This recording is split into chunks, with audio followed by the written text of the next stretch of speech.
What's cooking, Gumbo Nation? Back with you here with another episode. Episode 3 is what we're on now. So thanks everybody for the feedback. We're going to keep getting questions and keep bringing along information for you. And a couple things I have today to ask you about is, doing a little bit of research now, entering the industry. So can you tell me the difference between adjustable rate, a variable rate, and a fixed rate? Sure. So a fixed rate, when you think of a fixed rates usually come with there's a term. And that rate is, so mortgages, I do fixed rates. We can offer the other type of rates, but a fixed rate. So you know what your payment's going to be every single month. So, hey, if you've got a fixed rate of 6.5%, it's over a term for 30 years, here's what your payment is. And it stays the same the entire time. So when people refinance, are you adjusting their fixed rate to be lower then? That's right. Yep. Oh, okay. Yep. All right. Good question there. So that is the most popular. The others that you talked about, adjustable rate, also known as an ARM, an adjustable rate mortgage, okay? That is where it will be fixed for maybe a year, maybe 6 months, maybe 2 years, 3 years. But then what happens is after a certain term, it comes with a margin. So the margin it might be fixed for 2 years at a little bit lower than a normal fixed rate, but then there's adjustments in there when that term expires.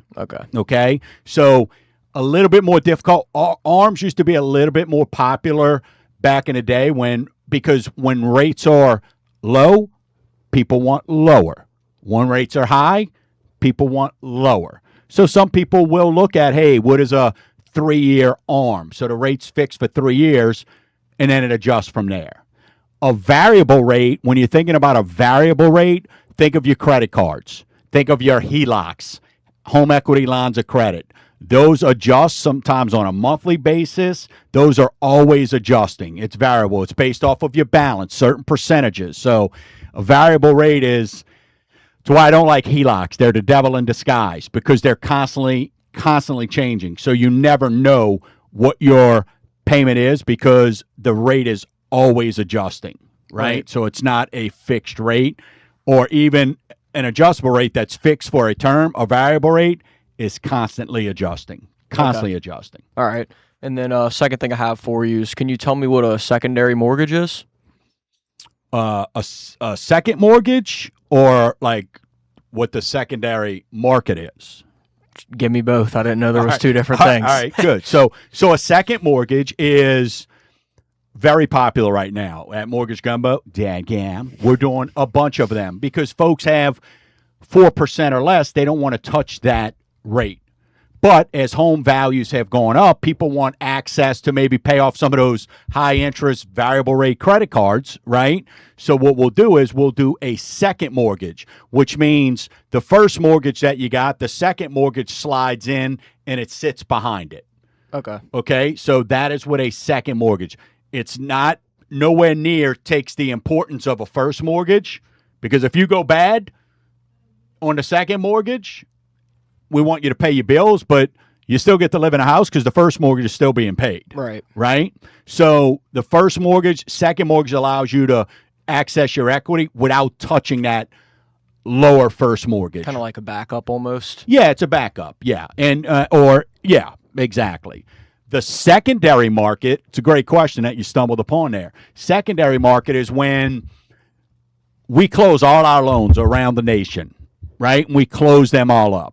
Okay, well, we package them up, and then we will sell them on the secondary market. We'll still service the loan, meaning you'll still make your payments to us, but we'll package thousands of loans up every single month, and then what we'll do is we'll sell them on a secondary market. So maybe to Fannie, to Freddie, right? They buy those loans from us going, hey, y'all do such a good job. You've got such great clients. We want to buy those on a secondary market. A lot of brokers do that and stuff like that. So the secondary market is where a lot of stuff happens, and that's where a lot of moving and shaking is going on. So that's why it's so important. You want to be able to package up 100 740 credit scores.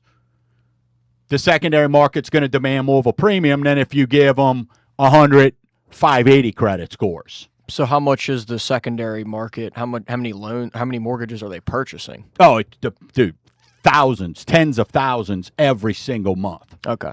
Tens of thousands every single month, right? Right. So it's a lot. It's a lot. But that is also where investors or people maybe that aren't as big as we are, they're taking those loans and turning around and selling it to the secondary market, right? And then they're able to kind of wash their hands of it. Oh, okay. So they're just you could flip mortgages with the secondary market. It's kind of yeah. You got somebody that comes in and goes, "Hey, we want Okay. your stuff." Yep, Right. Absolutely. Great question.